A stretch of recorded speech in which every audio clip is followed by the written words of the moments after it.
নমস্কাৰ, মই হৰ্ষিতা দত্তই মোৰ দেউতা শ্ৰীযুত চিদানন্দ দত্তৰ কাব্যগ্ৰন্থ মেঘৰ জৰঙাৰে জোনাকৰ পৰা এটি কবিতা আবৃত্তি কৰিব খুজিছোঁ।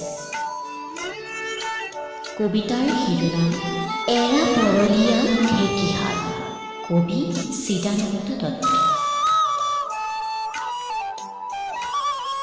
ঘৰে ঘৰে আছে একো একোখন ঢেঁকীহাল, শিলিখাৰ ঢেঁকী আৰু শুৱলি কঁঠালৰ কতৰা। যাতে যাতে ঢেঁকীৰ চাল, যাক যেনেকৈ লগাব লাগে গাঁৱৰ জীয়ৰী বোৱাৰীহঁতৰ মুখৰে চব কথাৰ থলুপা। বিহুৰ আগত ৰঙা মাটিয়ে নিকা হৈ ঢেঁকীহাল, শুৱলিয়ে পিঠি লৈ পুৰণি এখন ডলা বা কোলা। তাৰ পেটৰ মাজতে থকা খিৰিকীখনেৰে হাত বাউল দি মাতে মৰমৰ ঢেঁকীটোৰ।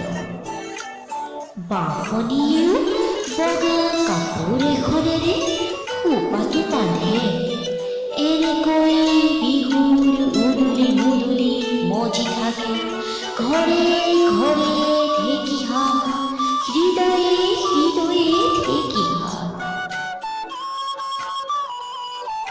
হৰ দুপৰত কেতিয়াও নেমাতে ঢেঁকীয়ে, পিঠিটো নবহে কঠীয়া হেনো পোকে।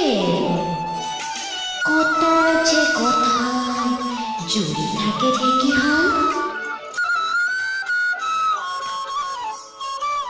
একালত উদুলি মুদুলি, এতিয়া এৰা পৰলীয়া পদূলি। ভুলতো নাহে কোনো জীয়ৰী, এতিয়া এতিয়া পিছে অন্য এখন ঢেঁকীহাল। চৌদিশে বাঢ়িছে তেজী মলা ঢেঁকীহাল।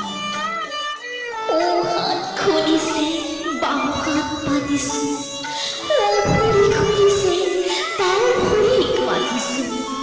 আমাৰ সমগ্ৰতা খুলি খুলি মোৰতো কৰিছে আঘাত।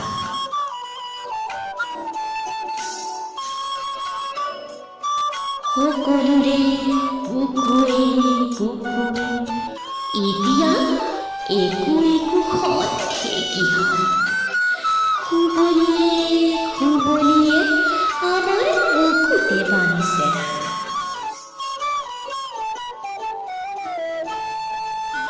হৰ দুপৰতো মাতিছে ঢেঁকী, যিনি চাওঁ সকলোতে এতিয়া তেজী মলা ঢেঁকীহাল।